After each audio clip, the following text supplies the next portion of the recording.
ويسلم على رسوله الكريم أما بعد فأعوذ بالله من الشيطان الرجيم بسم الله الرحمن الرحيم إن الذين آمنوا وعملوا الصالحات أولئك هم خير البرية جزاؤهم عند ربهم جنات عدن تجري من تحتها الأنهار خالدين فيها أبدا رضي الله عنهم ورضوا عنه ذلك لمن خشي ربه صدق الله مولانا العظيم وصدق رسوله النبی الامین الکریم۔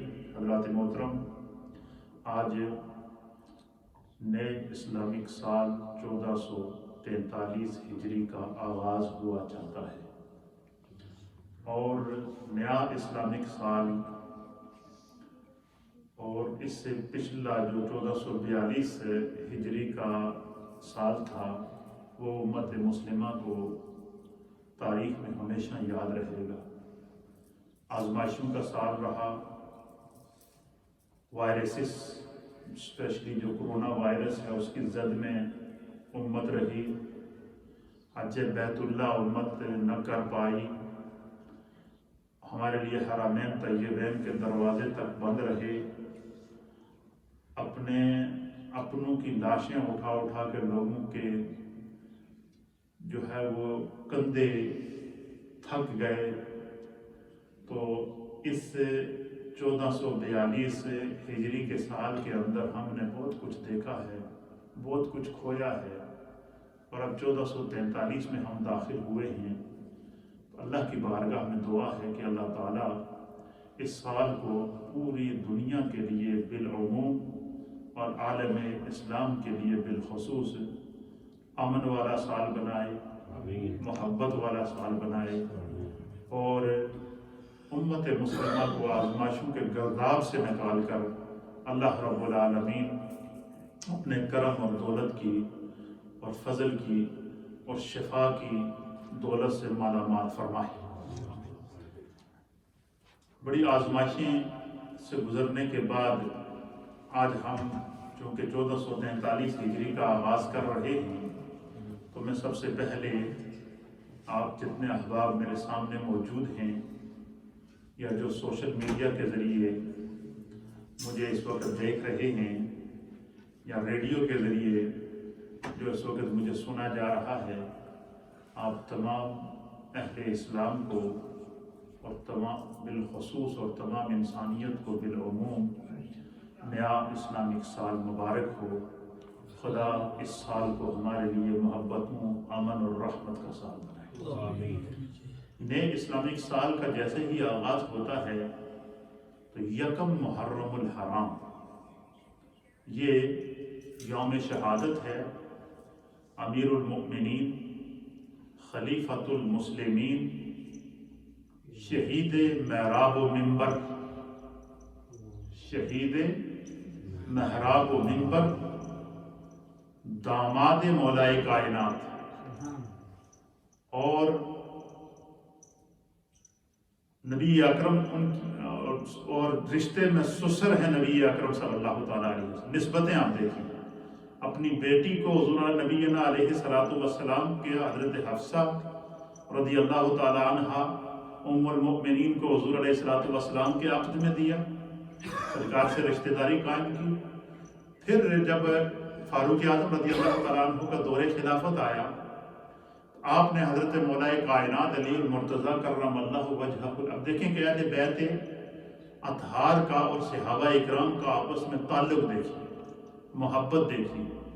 حضرت فاروق اعظم امیر المؤمنین نے اپنے دور خلافت میں حضرت مولا کائنات کو بلایا اور ان کی بارگاہ میں آپ نے درخواست پیش کی، اور درخواست یہ پیش کی کہ اے علی، میں نے نبی پاک صلی اللہ تعالیٰ علیہ وسلم کی ایک حدیث سنی ہے، اور حضور علیہ السلام نے فرمایا کہ قیامت جب آئے گی تو دنیا کے سارے رشتے کٹ جائیں گے۔ کیا ہوں گے؟ سارے رشتے کٹ جائیں گے۔ حضور نے فرمایا صرف ایک رشتہ جو میرا جس رشتے کا تعلق میرے ساتھ ہوگا وہ رشتہ قائم رہے گا۔ حضرت فاروق اعظم نے کہا کہ ایک تو مجھے خدا کا کرم ہے، مجھے سکون ہے کہ ایک رشتہ داری تو میں نے نبی علیہ الصلوۃ والسلام کے ساتھ کی ہے، وہ یہ کہ میں نے اپنی بیٹی حضور علیہ الصلوۃ والسلام کے حوالہ عقد میں دی، آپ کے نکاح میں دی، اور دوسری نسبت میں یہ چاہتا ہوں کہ میں قائم کروں کہ میری آل رسول کا میں داماد بن جاؤں اور آل رسول کے ساتھ میری نسبت قائم ہو جائے، تاکہ دونوں رشتے میرے قائم ہوں، اور میں یہ چاہتا ہوں کہ میں قیامت کے دن سارے رشتے ٹوٹ جائیں، میرا رشتہ رسول سے نہ ٹوٹے۔ یہ ہے محبت۔ مولا کائنات سے کہا کہ مولا کائنات کی سب سے چھوٹی بیٹی تھی جو سیدہ کائنات کی بیٹی تھی، مولا کائنات کی بیٹی اور سیدہ کائنات کی بیٹی حضرت ام کلثوم نام تھا۔ کیا نام تھا؟ بھاری مہر جو حضرت فاروق اعظم کو جتنی استطاعت تھی اتنا ان کا مہر رکھا، اور صرف ان سے نکاح اس لیے کیا کہ میری نسبت رسول اللہ کے گھرانے سے قائم ہو جائے، صرف رسول اللہ کے گھرانے سے میری نسبت قائم ہو جائے۔ تو آپ مولا کائنات کے رشتے میں داماد تھے حضرت فاروق اعظم۔ آپ کی حضرت ام کلثوم سے جو آپ کی شادی ہوئی، یہ حضرت ام کلثوم جو ہے یہ جو ہے مولا کائنات کی اور سیدہ کائنات حضرت فاطمہ الزہرا رضی اللہ تعالیٰ عنہ کی بیٹی تھی۔ دوسرا، نبی اکرم صلی اللہ تعالیٰ علیہ، دوسری جو سب سے بڑی اہم بات ہے کہ نئے سال کا ہم جیسے ہی آغاز کرتے ہیں تو اللہ تعالیٰ نے نئے سال کا آغاز ہی تذکرہ فاروق اعظم کے ساتھ اپنی بارگاہ میں قبول کر لیا۔ دنیا میں ہر ایک انسان جاتا ہے، ہم ان کی یادگار کرتے ہیں، عرس کرتے ہیں، محافل کرتے ہیں، مجالس کرتے ہیں، اور ان کے ایام ہم مناتے ہیں، لیکن فاروق اعظم کے لیے یکم محرم کا دن مقرر ہونا، نئے سال کا آغاز حضرت فاروق اعظم کے تذکرے کے ساتھ ہونا، یہ اس بات کی دلیل ہے کہ فاروق اعظم رضی اللہ تعالیٰ عنہ نے جو بھی دنیا میں عمل کیا ہے اسے اللہ نے بھی قبولیت کا درجہ دیا ہے، رسول اللہ کی بارگاہ سے بھی وہ قبول ہوا۔ اس کی میں چند مثالیں آپ کی خدمت میں پیش کروں گا، آپ حیران ہو جائیں گے۔ دیکھیں، سب سے پہلی بات یہ ہے کہ حضرت فاروق اعظم رضی اللہ تعالیٰ عنہ کے بارے میں حدیث پاک میرے سامنے مسند امام احمد کی حدیث ہے، اور حدیث نمبر ہے 9213۔ امام احمد بن حنبل رحمۃ اللہ علیہ نے اس حدیث کو نقل فرمایا ہے کہ حضور نبینا علیہ الصلوۃ والسلام نے ارشاد فرمایا، اللہ تعالیٰ نے حضور نے فرمایا کہ اللہ تعالیٰ نے حق بات کو عمر کی زبان اور دل میں رکھ دیا ہے، یعنی اللہ تعالیٰ نے عمر کی زبان کو اور اس کے دل کو حق کے لیے منتخب کر دیا، اور یہ بات کون فرما رہا ہے؟ میرے آقا فرما رہے ہیں۔ یہ حضرت عمر کا مقام آپ اندازہ لگائیں۔ فاروق اعظم رضی اللہ تعالیٰ عنہ کی عظمت کو دیکھیے کہ حضور علیہ الصلوۃ والسلام نے کیا فرمایا کہ اللہ تعالیٰ نے عمر کی زبان کو اور اس کے دل کو حق کے لیے منتخب کر لیا ہے، اور پھر دوسرے مقام پر حضور نے فرمایا کہ عمر کی زبان پر سوائے حق کے کچھ جاری ہوتا ہی نہیں ہے، اور اس کی میں چند مثالیں آپ کی خدمت میں پیش کروں گا کہ عمر کی زبان پر حق کیسے جاری ہوتا تھا۔ اب سنیے، حضرت فاروق اعظم رضی اللہ تعالیٰ عنہ نے نبی پاک کی بارگاہ میں بیٹھے اگر کسی بھی کام کا کوئی مشورہ دیا ہو نبی علیہ الصلوۃ والسلام کو، یا حضور نے صحابہ سے مختلف کسی معاملے میں مشاورت کی، اور ہر صحابی سے کہا کہ اس معاملے میں تیری کیا رائے ہے، اس معاملے میں تیری کیا رائے ہے، اس معاملے میں تیری کیا رائے ہے، حضور سب صحابہ کی رائے کو سنتے تھے، کیونکہ اللہ کا حکم ہے کہ وشاورہم فی الامر، کہ جب بھی کوئی معاملہ ہو تو اس میں آپس میں مشاورت کر لیا کرو، مشاورت میں برکت ہوتی ہے، مشورے میں برکت ہوتی ہے۔ تو حضور علیہ السلام صحابہ اکرام سے مختلف امور پر مشاورت کیا کرتے تھے۔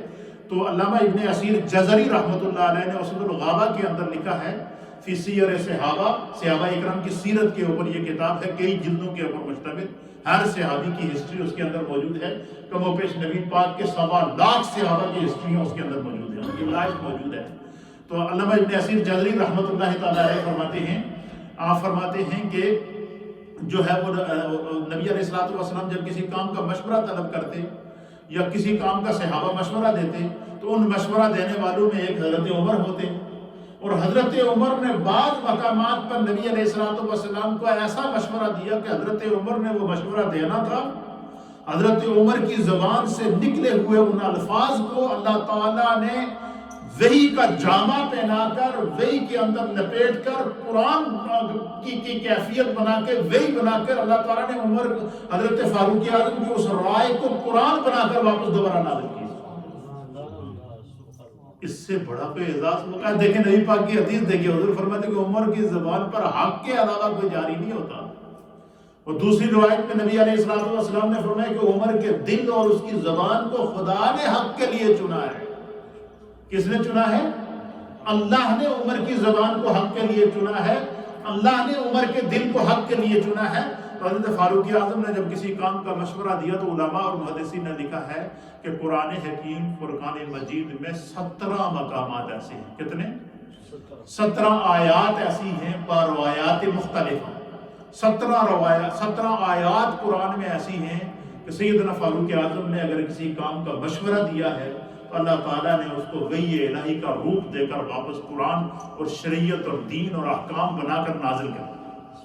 فاروق اعظم کی رائے کو اللہ نے قرآن میں تبدیل کیا ہے۔ یہ آپ کی زبان اور آپ کے دل اور آپ کے مقام اور آپ کے مرتبے کا عالم ہے۔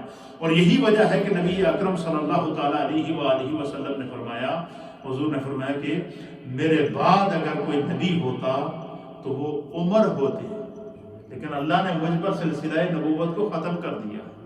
حضور نے فرمایا کہ اگر میرے بعد نبوت کا سلسلہ جاری رہتا تو میرے بعد کوئی نبی ہوتا تو وہ عمر ہوتے۔ اس سے آپ مقام عمر فاروق رضی اللہ تعالیٰ عنہ کا اندازہ لگا سکتے ہیں۔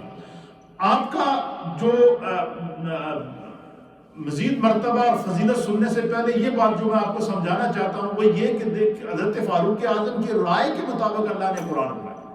اچھا، پھر جب دور خلافت آیا حضرت فاروق اعظم کا، تو آپ کے دور خلافت کے اندر ریاست مدینہ جب قائم ہو گئی، تو جب سرکار دو عالم صلی اللہ علیہ وسلم کا ظاہری طور پر وصال ہوا تو اس وقت مجھے بتائیں کہ وہ کیا عالم ہوگا صحابہ اکرام کے اوپر، غم کی کیفیت الگ ہے، اللہ کے آخری نبی کا دنیا سے چلے جانا، پھر اس نظام اور اس مملکت کا کیسے چلے گا یہ سسٹم۔ اللہ نے فرما دیا کہ قیامت تک جو ہے وہ دین اب اسلام ہوگا، اور فرمایا کہ الیوم اکملت لکم دینکم واتممت علیکم نعمتی ورضیت لکم الاسلام دینا۔ تو اللہ تعالیٰ نے دین کو تو مکمل کر دیا، اور پھر جو ہے اب یہ سلسلہ کیسے چلے گا؟ تو جب سیدنا صدیق اکبر رضی اللہ تعالیٰ عنہ کے خلیفہ مقرر ہوئے تو سیدنا صدیق اکبر امور مملکت کو سیٹ کرنے میں ہی ابھی ریاست مدینہ کے امور کو طے کر ہی رہے تھے، تقریباً 2 سال کے کچھ مہینے کے اندر آپ کا وصال ہو گیا۔ اب ریاست مدینہ کی ساری ذمہ داریاں حضرت فاروق اعظم پر آئیں۔ اللہ تعالیٰ نے حضرت فاروق اعظم کا ایسا انتخاب کیا خلافت کے لیے، اور سیدنا صدیق اکبر نے اپنی حیات میں ہی ان کی خلافت کا اعلان کر دیا۔ تو سیدنا فاروق اعظم رضی اللہ تعالیٰ عنہ نے اپنے دور خلافت کے اندر نظام مملکت چلانے کے لیے جو امور وضع کیے، جو قوانین بنائے ہیں اسلامک، جو اسلامک آئین جو حضرت فاروق اعظم نے بنایا ہے، اور اس اسلامک آئین کے اندر جو حقوق اللہ، حقوق العباد، اسی طریقے سے حقوق، فرائض، معاملات اور خدمت خلق، جتنا بھی ایک نظام حکومت چلانے کے لیے جن جن امور کی ضرورت ہوتی تھی، اس کے لیے جو فاروق اعظم نے قوانین بنائے ہیں، ان عقل انسانی آج 1400 سال گزرنے کے بعد حیران ہے۔ یہ صرف اسلامک ممالک میں بات نہیں کر رہا ہوں، پوری دنیا کی اس وقت جتنی حکومتیں ہیں، چاہے وہ غیر مسلموں کی حکومتیں ہیں یا اسلامک ممالک کی حکومتیں ہیں، جب وہ اپنا آئین بناتے ہیں، اپنا قانون بناتے ہیں، اور کسی ملک کا سسٹم بنانے کے لیے جب وہ کیا کرتے ہیں، جب وہ سوچتے ہیں، سر جوڑتے ہیں، تو سب سے پہلے ان کے سامنے آئین فاروق اعظم آ جاتا ہے۔ فاروق اعظم نے ملک چلانے کا جو طریقہ اور آئین وضع کیا ہے، یہ دیکھیں، ہم اس میں آپ کو چند مثالیں دے دیتا ہوں۔ ہم اس ملک کے اندر رہ رہے ہیں، برطانیہ کے اندر۔ برطانیہ دیکھیں، برطانیہ کے قانون کے مطابق یہ ہے کہ جس برطانوی شہری کے اندر جب کوئی بچی یا بچہ پیدا ہوتا ہے تو ان والدین کو چائلڈ بینیفٹ دیا جاتا ہے جب تک وہ بچہ بالغ ہوتا، 16 سال کا ہوتا، جب تک اس بچے کے جو چائلڈ بینیفٹ ہے یہ یہاں کی گورنمنٹ ہمیں شہریوں کو دیتی ہے۔ اور یہ چائلڈ بینیفٹ کا سب سے پہلا قانون کس نے بنایا تھا؟ یہ سیدنا فاروق اعظم رضی اللہ عنہ۔ تو برطانوی قانون کے اندر یہ جو چائلڈ بینیفٹ کا قانون ہے، اس کو حضرت فاروق اعظم کے قانون سے اڈاپٹ کیا گیا۔ پھر اسی طریقے سے سیدنا فاروق اعظم رضی اللہ تعالیٰ عنہ کو جو نبی پاک نے فرمایا کہ ان کی زبان پر حق کے علاوہ کچھ جاری نہیں ہوتا. حضرت فاروق اعظم رضی اللہ تعالیٰ عنہ امور مملکت چلانے میں مصروف تھے. تو آپ کے ذہن کے اندر ایک بات آئی، آپ کے ذہن کے اندر بات آئی کہ چونکہ قیامت تک دین تو اسلام ہے، قیامت تک شریعت تو میرے آقا کی رہے گی، اب کسی نئے دین نے تو آنا نہیں، کسی نئی کتاب نے آنا نہیں، قیامت تک کے لیے اللہ نے اسلام کو دین مقرر کر دیا، لہٰذا ہمارا ہر سسٹم اسلامک ہونا چاہیے. پھر آپ کے ذہن میں اللہ نے یہ ڈالا کہ یہ جو سن ہے، تاریخ ہے، منتھ ہیں، جس طریقے سے عیسوی سال کے سال اور مہینے اور جو سن چلے آ رہے ہیں، اس وقت ہم 2021 کے اندر ہیں، یہ سن عیسوی ہے. تو آپ نے فرمایا کہ چونکہ قیامت تک اسلام باقی رہے گا، لہذا اسلام کی پہچان یہ ہے کہ ہمارا اسلامک سال بھی الگ ہونا چاہیے. تو آپ نے پھر آپ کے ذہن میں آیا کہ پھر اسلامک سال کیسے شروع کریں؟ جو دوسرا انگریزی سال ہے اس کو عیسوی سال کہتے ہیں کیونکہ حضرت عیسیٰ علیہ السلام کے ساتھ اس کو منسوب کیا گیا ہے. تو پھر آپ کے ذہن کے اندر اللہ نے یہ بات ڈالی، حضرت فاروق اعظم کے ذہن کے اندر آپ نے فرمایا کہ اصل میں جو ریاست مدینہ قائم ہوئی ہے، اصل میں جو اسلامی احکام کی اسلامی حکومت قائم ہوئی ہے، وہ اصل حکومت تو نبی پاک صلی اللہ علیہ وسلم کی ہجرت کے بعد ہی قائم ہوئی ہے. آپ نے ہجرت مدینہ کے بعد آ کر اسلامک ریاست قائم کی ہے. لہذا آپ نے فرمایا کہ جو آج کے بعد جو اسلامک سال ہوگا اس سال کو ہم سن ہجری کہا کریں. اسلامک سال کو سن ہجری کا ٹائٹل دینے والے، اسلامک سال کو سن ہجری کے ساتھ منسوب کرنے والی ذات حضرت فاروق اعظم ہے. تو یہ جو ہمارا اسلامک سال ہے اس کو کیا کہتے ہیں؟ سن ہجری. سن ہجری اسلامک سال کو اس لیے کہتے ہیں کہ اس اسلامک سال کا سن ہجری کا آغاز نبی پاک صلی اللہ علیہ وسلم کی ہجرت سے ہوا ہے. کس سے ہوا ہے؟ اب دیکھیں، سوچ دیکھیں حضرت فاروق اعظم کی کہ ریاست مدینہ تو شروع ہی ہجرت کے بعد ہوئی ہے.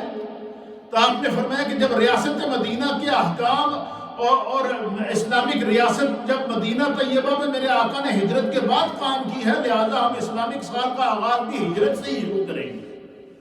تو آپ نے سن ہجری کا قیام کیا. اس وقت ہم جس سن کے اندر داخل ہوئے ہیں وہ کیا ہے؟ 1443 ہجری، 1443 ہجری، سن ہجری. سن ہجری کا آغاز کرنے والے، سن ہجری نام رکھنے والے کا نام فاروق اعظم ہے. اچھا، میں جو چیز سوچ رہا تھا، دیکھیں حضرت فاروق اعظم کا یہ عمل اب تو وہی تو بند ہو گئی. یقیناً میرا ایمان یہ کہتا ہے کہ اگر حضرت فاروق اعظم رضی اللہ تعالیٰ عنہ یہ سن ہجری کا مشورہ سرکار دو عالم صلی اللہ تعالیٰ علیہ وآلہ وسلم کی ظاہری حیات میں حضور کو دیتے تو میرا ایمان یہ کہتا ہے کہ اللہ اس کو قرآنی احکام بنا کے نازل کرتا. لیکن اب حضور علیہ السلام نے ایک اصول قائم کر دیا. حضور نے فرمایا کہ میری سنت اور میرے خلفائے راشدین کی سنت پر عمل کرو. خلفائے راشدین کے عمل کو بھی حضور نے اپنی سنت قرار دیا. یہ دیکھیں. اچھا، اب جب سن ہجری کا آغاز حضرت فاروق اعظم نے کیا، اللہ تعالیٰ کی بارگاہ میں اس سن ہجری کو اللہ نے اتنا قبول کیا. اس کی سب سے بڑی قبولیت کی دلیل یہ سن ہجری کا آغاز ہی حضرت فاروق اعظم کو اللہ تعالیٰ نے جو یوم شہادت عطا فرمایا وہ بھی سن ہجری کا 1 محرم ہے. سال کا، اسلامک سال کا پہلا دن ہے. اور اسلامک سال کے پہلے دن 1 محرم کو روئے زمین کے اوپر جو آج فاروق اعظم کی بارگاہ میں خراج عقیدت پیش کیا جا رہا ہے، آج سیدنا فاروق اعظم کی بارگاہ کے اندر جو ہے وہ محبتوں کے نذرانے پیش کیے جا رہے ہیں. آج سیدنا فاروق اعظم رضی اللہ تعالیٰ عنہ کی بارگاہ کے اندر روئے زمین کے اوپر جو خراج عقیدت اور تذکرہ فاروق اعظم آج زمینوں اور آسمانوں کے اوپر جو ہو رہا ہے کہ سال کا آغاز ہوتے ہی ہر زبان پر فاروق اعظم، ہر زبان پر عمر بن خطاب، ہر زبان پر امیر المؤمنین، ہر زبان پر خلیفۃ المسلمین، ہر زبان پر جان نثار مصطفیٰ، ہر زبان کے اوپر فاروق اعظم کا تذکرہ سال شروع ہوتے ہی ہو جاتا ہے. یہ اس بات کی دلیل ہے کہ یہ جو آپ نے سن ہجری کا آغاز کیا، اسے خدا نے اپنی بارگاہ میں قبول کر کے سال کا آغاز ہی آپ کے تذکرے کے ساتھ کر دیا. یہ حضرت فاروق اعظم رضی اللہ تعالیٰ عنہ کے اوپر اللہ تعالیٰ کا کرم ہے. جس طریقے سے جب آپ نے کسی کام کی رائے دی تو اللہ تعالیٰ نے اسے وحی کا جامہ پہنا دیا. تو اب آپ نے اپنے دور خلافت کے اندر جو سن ہجری کا آغاز کیا، اللہ تعالیٰ کو آپ کا یہ عمل اتنا پسند آیا کہ نئے سال کے آغاز کو آپ کا یوم شہادت بنا دیا، اور نئے سال کا آغاز ہی تذکرہ فاروق اعظم سے ہوتا ہے۔ یہ اللہ تعالیٰ ان کی بارگاہ میں حضرت فاروق اعظم رضی اللہ تعالیٰ عنہ نے جو اپنے دور خلافت میں کارنامے انجام دیے، ان کی میں صرف سرسری نشاندہی کروں گا، ورنہ ایک بہت بڑا سمندر ہے، علم کا سمندر ہے، تحقیق کا سمندر ہے، ایک ایک امور جس کا میں ذکر کروں، اگر ہم اس کے سیاق و سباق کی طرف جائیں گے تو وقت اپنے دامن میں اتنی وسعت نہیں رکھتا کہ ہم اس کو بیان کر سکیں، لیکن ان کے دور خلافت کے اندر جو کارنامے تھے، اور جو اللہ تعالیٰ نے حضرت فاروق اعظم رضی اللہ تعالیٰ عنہ کو خصوصیات عطا فرمائی تھی، اور جو ان کے نام کے ساتھ ان کی پہچان بن گئی، وہ کیا تھی؟ سب سے پہلی خصوصیت کیا ہے کہ اسلام لانے کے بعد جب حضور علیہ السلام نے اعلان نبوت کیا، تو اعلان نبوت کے بعد حضور کی ہجرت سے پہلے جتنے بھی صحابہ ہجرت کرتے تھے، حبشہ کی طرف جاتے تھے، وہ چھپ کر جاتے تھے۔ کیا کرتے تھے؟ کسی کو بتاتے نہیں تھے، چھپ کر جاتے تھے۔ جب فاروق اعظم رضی اللہ تعالیٰ عنہ نے ہجرت کی تو آپ خانہ کعبہ میں آئے، تلوار کندھے پہ رکھی، کعبے کا طواف مکمل کیا، تمام کفار اور قریش کو مخاطب کر کے فرمایا کہ میں رسول اللہ پر ایمان لانے کے بعد اب اللہ کے حکم سے اور اللہ کے رسول کے حکم سے میں اب ہجرت کرنے جا رہا ہوں، اور اعلانیہ ہجرت کر کے جا رہا ہوں۔ اگر کسی نے اپنی جو ہے وہ عورت کو بیوہ کرنا ہو یا اپنے بچوں کو یتیم کرنا ہو تو وہ آ کر فاروق اعظم کا راستہ، وہ عمر کا راستہ روک کر دے گا۔ تو سب سے پہلی خصوصیت کا اعلانیہ ہجرت کا اعلان بھی حضرت فاروق اعظم کے حصے میں آئے۔ آپ نے ہجرت کیا کی ہے؟ اعلانیہ طور پر کی، نمبر 1۔ دوسری خصوصیت کیا ہے کہ حضرت امیر المؤمنین خلیفۃ المسلمین، امیر المؤمنین کا لقب سب سے پہلے صحابہ اکرام نے جس شخص کو دیا اس کا نام فاروق اعظم ہے۔ آپ کو امیر المؤمنین کا لقب تو اجماع صحابہ سے آپ کو امیر المؤمنین کا لقب ملا ہے۔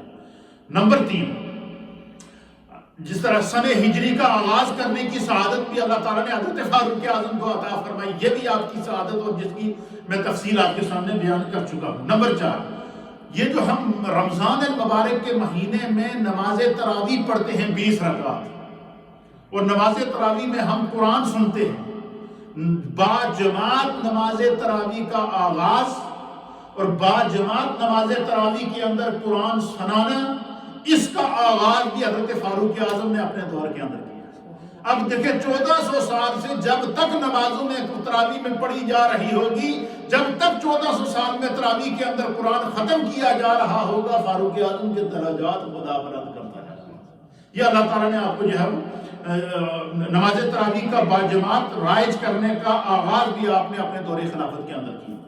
اور نمبر 5، قرآن مجید کو جمع کرنے کا مشورہ حضرت عثمان غنی کو اور دیگر صحابہ کو بٹھا کر آپ نے مشورہ دیا کہ یہ جنگوں کے اندر بہت سارے صحابہ جو حافظ قرآن ہیں وہ شہید ہو جاتے ہیں۔ ایک جنگ کے اندر 60 کے قریب صحابہ جو حفاظ قرآن تھے وہ شہید ہو گئے۔ تو فاروق اعظم کہتے ہیں کہ اللہ نے میرے دل میں ڈالا کہ یہ جو حافظ شہید ہو رہے ہیں، تو اگر ہم نے قرآن کو کتابی شکل نہ دی، قرآن کو جمع کر کے کتابی شکل کے اندر نہ کیا، تو کہیں ایسا نہ ہو کہ یہ جو ہے وہ ہم قرآن کی جو وہ اصل دولت سے محروم نہ ہو جائیں۔ تو آپ نے مشورہ دیا کہ قرآن کریم کو کتابی شکل میں جمع کیا جائے۔ تو قرآن کو کتابی شکل میں جمع کرنے کا مشورہ فاروق اعظم نے دیا، اور قرآن کو کتابی شکل میں مرتب کرنے کی سعادت اللہ تعالیٰ نے امیر المؤمنین سیدنا عثمان غنی رضی اللہ تعالیٰ عنہ کو نصیب فرمائی۔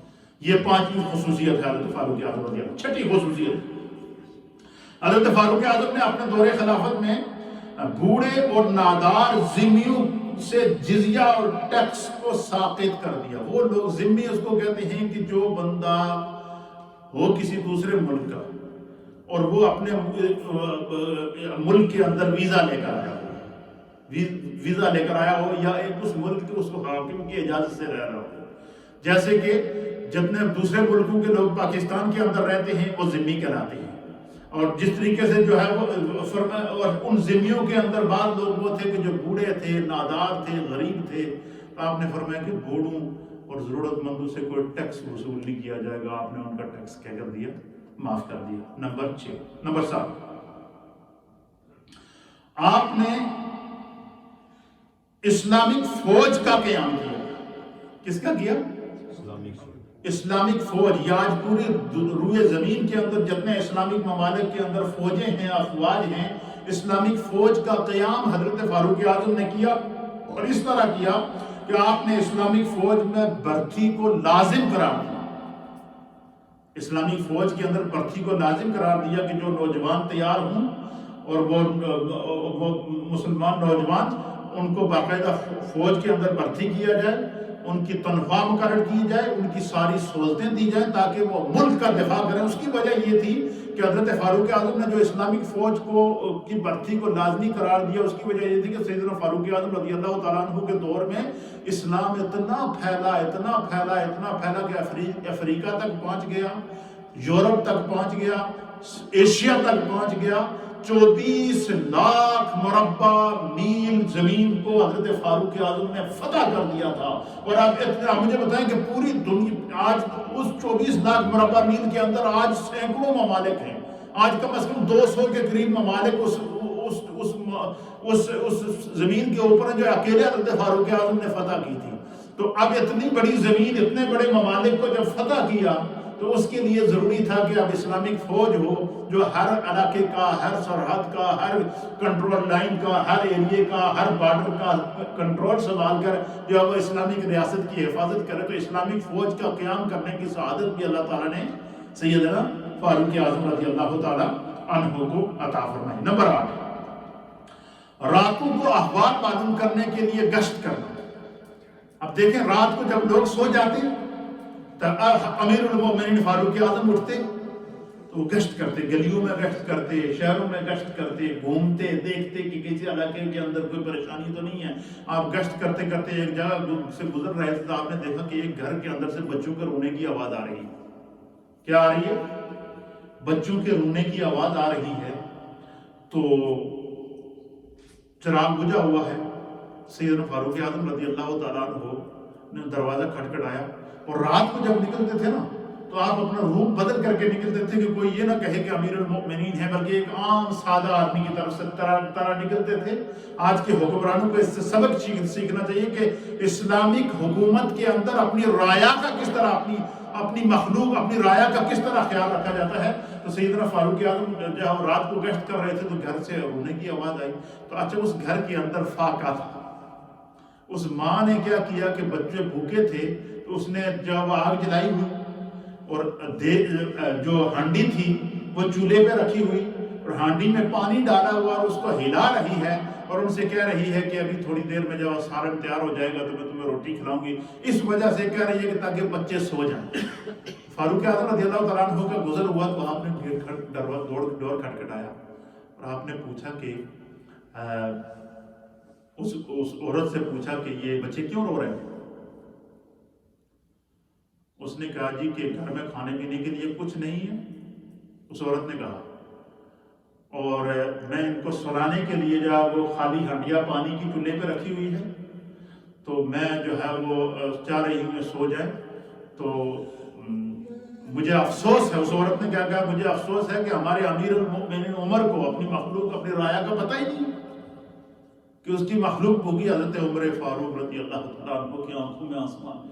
اس کو نہیں بتایا کہ میں عمر ہوں، اس کو نہیں بتایا کہ میں خلیفۃ المسلمین ہوں، اس عورت کو نہیں بتایا کہ میں امیر المؤمنین ہوں۔ آپ وہاں سے واپس نکلے، واپس مدینہ طیبہ آئے، بیت المال میں گئے، وہاں سے سامان اٹھایا۔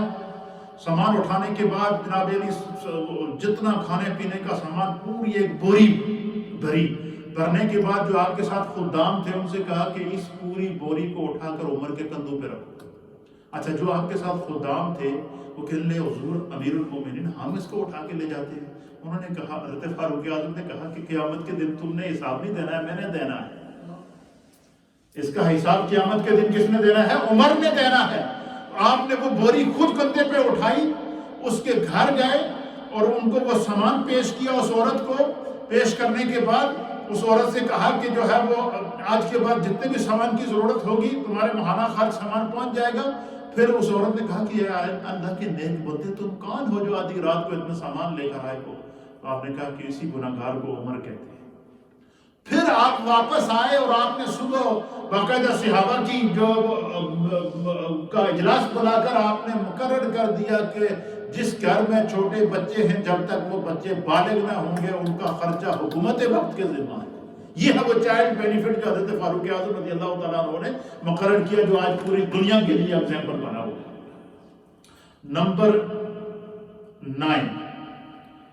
9 ہے مجاہدین کے ناموں اور وظائف کے لیے رجسٹرڈ مرتب کیا۔ جتنے بھی مجاہدین تھے جو فوجی تھے ان کے نام، ان کے رجسٹرڈ، ان کی تنخواہ، ان کے وظائف، ان کی پینشن، ہر چیز مقرر کی ہے تاکہ ان کو کسی قسم کی کوئی تکلیف نہ ہو تو جو ہے وہ ملک کے امور کو چلا دیں۔ پھر اسی طریقے سے نمبر 10 آپ نے اپنے دور خلافت کے اندر راستوں میں مسافر خانے قائم کیے۔ پیدل لوگ باغ ہوتے تھے تو آپ نے مختلف جگہوں کے اوپر مسافر خانے قائم کیے، وہاں گھر بنا دیے کہ جو لوگ راتوں کو سفر کرتے ہیں جب رات پڑے تو اس مسافر خانے میں آئیں، اپنی سواریوں کو روکیں، رات کو وہاں روکیں اور صبح اٹھے تو وہاں مسافر خانے سب سے پہلے قائم کرنے والے حضرت فاروق اعظم۔ یہ یعنی آپ کو رایا کا اس حد تک اس انداز سے آپ نے ریاست مدینہ کے امور کو چلایا۔ اور نمبر 11 جیل خانہ اور پولیس کا محکمہ اور چھاونیاں۔ یہ فوجی جو چھاونی ہوتی ہیں کہ ہر علاقے کے اندر، ہر علاقے کی فوج ایک چھاونی کے اندر جمع ہوگی، اور اسی طریقے سے اچھا فوج کی ذمہ داری تو سرحدوں کی حفاظت کرنا ہوتی ہے۔ اب جب علاقہ بڑھ گیا، لوگوں کا کنٹرول کرنا، لوگوں کی حفاظت کرنا، لوگوں کو موقع کے اوپر انصاف قائم کرنا، تو پولیس کا محکمہ قائم کرنے کی سعادت بھی اللہ تعالیٰ نے حضرت فاروق اعظم پولیس کا محکمہ بھی آپ نے قائم کیا تھا۔ پھر اسی طریقے سے جیل خانے تعمیر کروائے تاکہ قیدی ہو کر آئیں ان کو وہاں پر رہنے کے لیے کوئی پریشانی پرابلم نہ ہو۔ پھر سیدنا فاروق اعظم رضی اللہ تعالیٰ عنہ کو نئے شہر بسائے مختلف جگہوں کے اوپر۔ نئے شہر جب آبادیاں بڑھ گئیں تو اگر ایک بڑے شہر کے اندر اتنا ہر طرف سے رش آئے گا تو بہت ہوگا، آپ نے پھر ہر علاقے کے اندر ایک شہر بنا دیا، ہر علاقے کے اندر ایک شہر بنوایا کہ اس علاقے کے لوگ اپنے شہر میں جائیں۔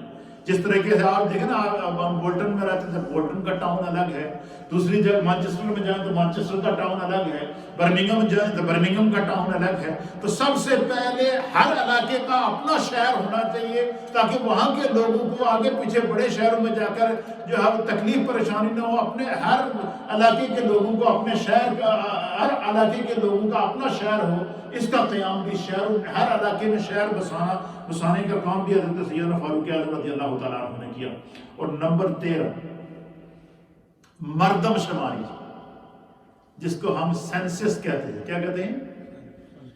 مردم شماری کا محکمہ قائم کیا اور فرمایا کہ جتنا علاقہ جو ریاست مدینہ کے کنٹرول میں آتا ہے ان کی باقاعدہ اکاؤنٹنگ کی جائے، ان پر لکھا جائے کہ کس گھر میں کتنے لوگ رہتے ہیں، چھوٹے کتنے ہیں، بڑے کتنے ہیں، بالغ کتنے ہیں، بوڑھے کتنے ہیں، مرد کتنی ہیں، عورتیں کتنی ہیں۔ تو یہ جو آج کے دور کے اندر سینسس کی جاتی ہیں، سب سے پہلے سینسس اور مردم شماری کا محکمہ قائم کرنے والی ذات کا نام بھی حضرت فاروق اعظم۔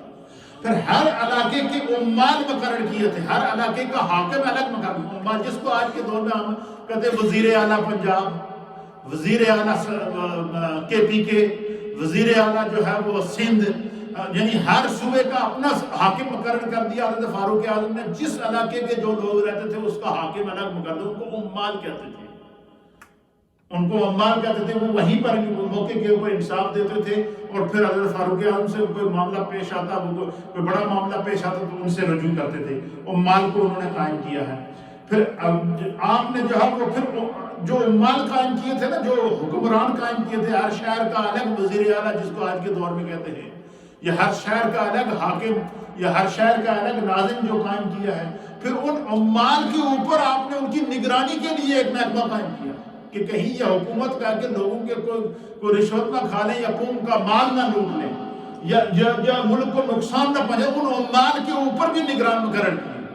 یہ ایک ایسا سسٹم انہوں نے قائم کر دیا تھا۔ اور پھر اللہ تعالیٰ نے ایسے حجابات ہٹا دیے تھے کہ آپ کے دور خلافت کے اندر نہامت ایران کے اندر آپ نے ایک لشکر بھیجا، خود مدینہ طیبہ کے اندر ہے، اور لشکر کو چاروں طرف سے دشمن نے گھیر لیا۔ جب دشمن نے گھیر لیا تو جمعہ کا خطبہ دیتے ہوئے آپ نے کہا یا ساریۃ الجبل، اے ساریہ پہاڑ دے نیچے آ جا، دشمن تو آ رہا۔ بیٹھے مدینہ شریف میں دیکھ رہے ہیں کہ حضرت ساریہ کے جو ہے وہ لشکر کو دشمن نے گھیرا ہوا ہے۔ حضرت ساریہ کہتے جیسے ہمارے کانوں میں حضرت عمر کی آواز پڑی، ہم پہاڑ کے نیچے آئے، دشمن پر ہم غالب آ گئے، اللہ نے ہمیں فتح عطا کی۔ تو مدینے میں بیٹھ کر 24 لاکھ مربع میل جو زمین ہے وہ سیدنا فاروق اعظم رضی اللہ تعالیٰ عنہ کے سامنے تھی، وہ اس کو دیکھتے تھے، کوئی چیز آپ کی نگاہوں سے غائب نہیں ہوتی تھی۔ یہ ایک ولی کی یہ طاقت ہے تو نبی کی نگاہ کا کیا عالم ہوگا۔ پھر ایک دفعہ حضرت فاروق اعظم رضی اللہ تعالیٰ عنہ کا دور خلافت، آخری باتیں تو بہت ہیں لیکن میں نے آپ کے دور خلافت کے چند امور بیان کر دیے تاکہ یہ پتہ چل سکے گے۔ تو آپ کا دور خلافت تھا تو آپ بیٹھے ہوئے ایک دن رو رہے ہیں، آنکھوں سے آنسو چل رہے ہیں۔ کسی نے پوچھا کہ یا امیر المومنین، آج تو کوئی بظاہر ایسی وجہ بھی نہیں ہے، تو آپ کی آنکھوں سے آنسو، آپ رو رہے ہیں؟ آپ نے فرمایا کہ مجھے اپنا ماضی یاد آ گیا تو آنکھوں سے آنسو نکل آئے۔ کیا کہا؟ اپنا گزریا زمانہ یاد آ گیا تو میری آنکھوں سے آنسو نکل آئے۔ آپ نے فرمایا کہ میری عمر تقریباً 16-17 سال تھی، تو میری ڈیوٹی اپنے والد خطاب کے ساتھ ہوتی تھی، تو میں اپنے والد کے ساتھ اونٹ چرانے جایا کرتا۔ حضرت فاروق اعظم کا جو جسم تھا، وہ آپ کا جو قد تھا بڑا لمبا قد تھا، اور بڑا آپ کا روب اور بڑا دبدبا تھا، اور بڑے لمبا قد تھا آپ کا، یعنی اگر صحابہ کرام کے بیچ میں کھڑے ہوتے تو دور سے نظر آتے تھے، اتنا وجیح آپ کا جسم اور چہرہ تھا۔ آپ فرماتے ہیں کہ میں 16-17 سال کی عمر تھی، جوان تھا، قد بڑا تھا، اور میں اپنے باپ کے ساتھ اونٹ چرانے کے لیے جاتا تھا۔ کیا کرنے کے لیے جاتا تھا؟ اچھا، اونٹ چرانے کے لیے جب چراگاہ میں جاتا تو آپ کہتے ہیں کہ ایک اونٹ کو پکڑتا تو دوسرا بھاگ جاتا، دوسرے کو پکڑ کر لاتا تو تیسرا بھاگ جاتا، تیسرے کو پکڑ کر لاتا تو چوتھا بھاگ جاتا، چوتھے کو پکڑ کر لاتا تو پانچواں بھاگ جاتا۔ تو میرے والد ایک جگہ کہتے حضرت عمر کہتے کہ میرے والد بیٹھے یہ منظر دیکھ رہے تھے، تو میرے باپ نے مجھے بلایا، اور بلانے کے بعد کہا، حضرت عمر کہتے ہیں میرے باپ نے مجھے ڈانٹا۔ کیا کیا؟ اور ڈانٹا اور کہا کہ تو اتنا بڑا ہو گیا، اتنا بڑا تیرا قد ہے، تیرے کو یہ 4 اونٹ نہیں سنبھالے جا رہے۔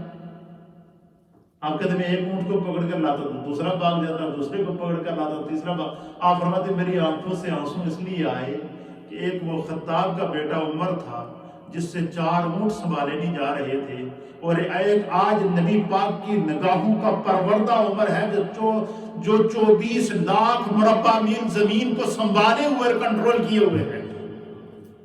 فرمایا اب یہ دیکھیں یہ نگاہ مصطفیٰ نے کیسے بدلی کیا۔ کہتے ہیں کہ ایک وہ عمر تھا، اپنے خطاب کا بیٹا عمر تھا جو 4 اونٹ نہیں سنبھال سکتا تھا، اور ایک میرے مصطفیٰ کی نگاہوں کا پروردہ عمر ہے، ایک مصطفیٰ کی تربیت یافتہ عمر ہے، ایک مصطفیٰ کی نگاہوں کا تعمیر کرتا عمر ہے، جو 24 لاکھ مربع میل کو نہ صرف کنٹرول کیے ہوئے ہے، مدینے میں بیٹھ کے نعمت کو بھی اپنے سامنے دیکھ رہا ہے۔ اللہ اکبر! یہ حضرت فاروق اعظم رضی اللہ تعالیٰ عنہ کا مرتبہ اور مقام اور عظمت اور رفعت تھی۔ اللہ تعالیٰ جو ہے وہ ہمیں جو ہے ان کی عظمت اور رفعت کو سمجھنے کی توفیق عطا فرمائے۔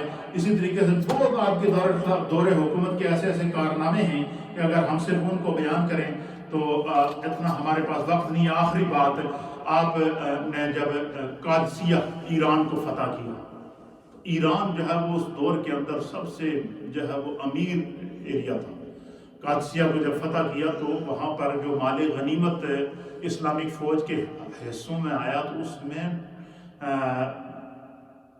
ہزاروں کی تعداد میں اونٹ انہوں نے مال وہاں سے سونے کے سکے لاد کے لائے، وہاں سے جو سونے کے دینار وہاں سے اونٹوں پر لاد کر لائے ہیں، جو بلین اور ٹریلین کے اندر وہ ان کا وزن تھا، اور سونے کے سکے اسے اٹھا کے لائے، اور اونٹ ہزاروں گھوڑے ان کے اوپر وہ سونے کے سکے وہ لاد کر لے کر آئے۔ تو آ کر انہوں نے جو ہے وہ مدینہ طیبہ کے اندر مسجد نبوی کے صحن میں ڈھیر لگائے۔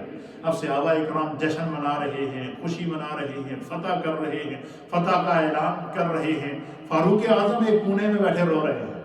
صحابہ خوشی منا رہے ہیں کہ ہمیں ایران کو فتح کر لیا، قادسیہ کو فتح کر لیا، تو اسلامک تاریخ کی سب سے زیادہ دولت اور سب سے زیادہ مال غنیمت اسلامک ریاست کو مل گیا ہے، ریاست مدینہ کو مل گیا ہے۔ صحابہ اس پر خوشیاں منا رہے ہیں، فاروق اعظم رو رہے ہیں۔ آپ فرماتے ہیں کسی نے عرض کیا کہ حضور یہ تو بڑے خوشی کا موقع ہے، اللہ نے ہمیں فتح عطا فرمائی ہے اور آپ کی آنکھوں سے آنسو چل رہے ہیں۔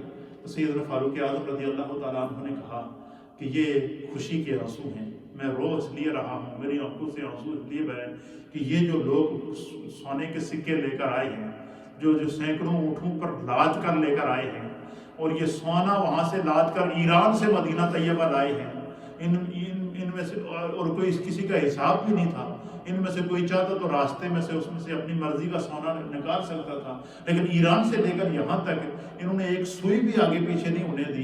یہ اتنی دیانتدار فوج، میں خدا کا شکر ادا کرنے کے لیے خوشی کے یہ آنسو ہیں کہ میرے مصطفیٰ کی تربیت یافتہ صحابہ کتنے ایماندار ہیں اور ملک کے خزانوں کی کس طرح حفاظت کر رہے ہیں۔ تو حضرت مولائے کائنات وہاں بیٹھے ہوئے تھے، حضرت علی المرتضیٰ نے عرض کیا کہ حضور یہ سپاہی اس لیے ایماندار ہیں کہ ان کا امیر ایماندار ہے، ان کا حاکم ایماندار ہے۔ تو حضرت فاروق اعظم رضی اللہ تعالیٰ عنہ کی ایمانداری کی گواہی کون دے رہا ہے؟ مولائے کائنات جناب تاجدار حل عطا حضرت سیدنا علی المرتضیٰ کرم اللہ وجہہ الکریم۔ اللہ تعالی ہم سب کو سیدنا فاروق اعظم رضی اللہ تعالیٰ عنہ کی عظمت اور رفعت کو سمجھنے کی توفیق عطا فرمائے۔